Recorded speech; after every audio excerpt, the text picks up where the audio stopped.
What if the biggest game on ice this week isn't the Leafs yet?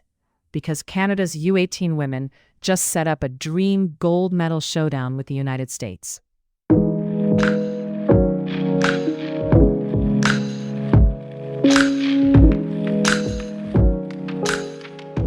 Canada blitzed Czechia out of the gate at the U18 Women's Worlds, scoring 3 times in the first 5 minutes and change, and never looked back in an 8-1 semifinal win. Maddie McCullough, Laurie Aubin, and Rachel Piggott sparked that early surge. Adrianna Milani added 2 in the third to put it away.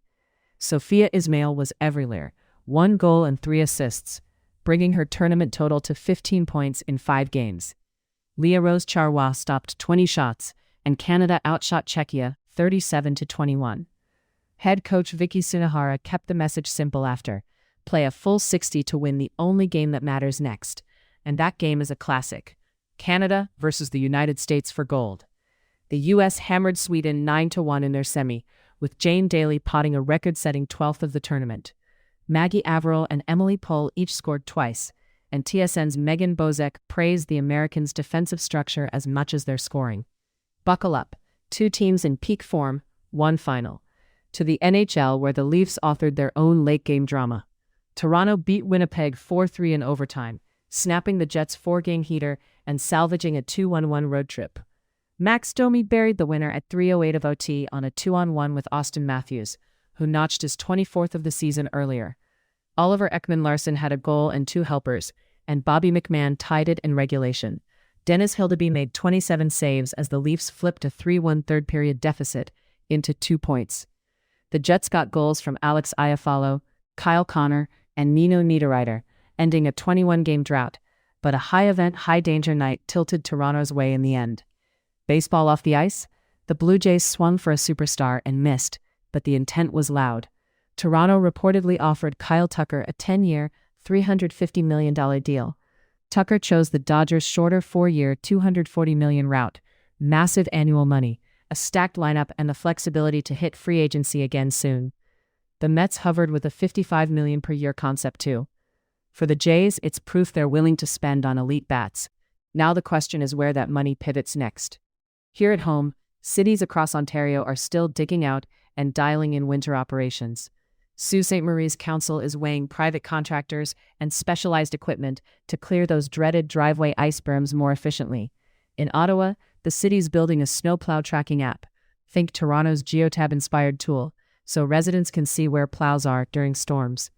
Remember, Ottawa prioritizes major and transit routes first, before moving into residential streets. Hamilton and Niagara pushed hard on plowing after the latest accumulation. Some places banned street parking during operations, and others leaned on more eco-friendly salt mixes. Eastern Ontario businesses got a surprising bump from the weather. Brisk sales of ice melt and shovels, plus a strong weekend at local ski hills, thanks to all that fresh powder. Housing remains a tale of 2 curves. Demand twitchy, supply stubborn. National home sales slipped 1.9% in December year over year, but some local markets are still seeing prices climb. The Canadian Real Estate Association projects sales could bounce 5.1% in 2026, yet affordability and supply constraints are still the headline.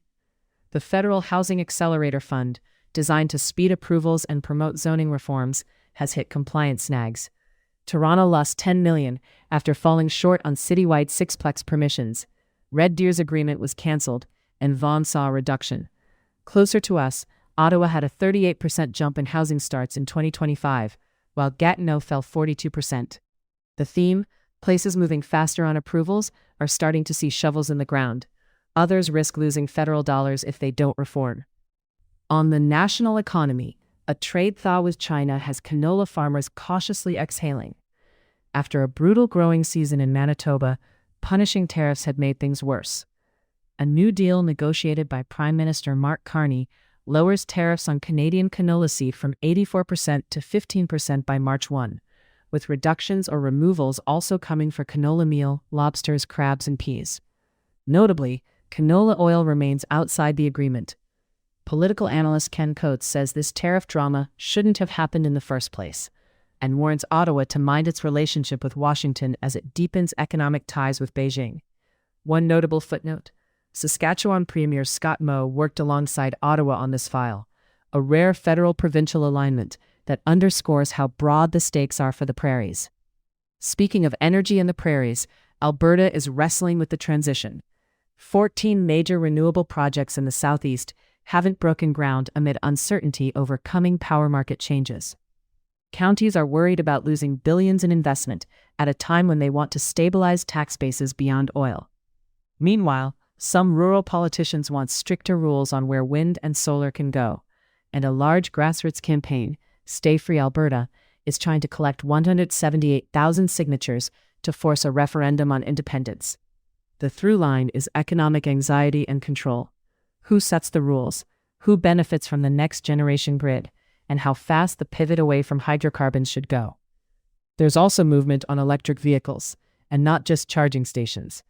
Ottawa is exploring a policy to grant preferential market access to foreign automakers that build here, echoing the old Auto Pact logic: make it in Canada, sell it in Canada. Up to 49,000 Chinese EVs a year could be exempted from the 100% surtax, rising to 70,000 by 2030, if tied to domestic production commitments. The upside is jobs, supply chain depth, and consumer choice. The challenge is balancing this with North American rules of origin, security concerns, and a fast-evolving global EV market. If executed well, it could catalyze assembly and battery investments. If not, it risks friction with trading partners and a flood of imports without the promised factories. One more conversation flashing across op-ed pages: speculative chatter about the United States annexing Canada. Analysts on all sides call it unrealistic, given legal, cultural, and economic obstacles, not to mention NATO and existing trade architecture. Consider it a thought experiment more than a policy pathway, a reminder that Canada's sovereignty and alliances are reshaped through institutions and agreements, not hypotheticals. Before we go, a quick look at Ottawa's weather. Temperatures between -9 and -6 Celsius. No snow or rain. Ahead this week, Canada and the U.S. for U18 Women's Gold. The Leafs try to turn one win into a run. And here in the capital, we'll watch for updates on that snowplow tracking app and how housing starts carry into the spring. If you've got a snow clearing story from your street or thoughts on the EV policy, send them our way.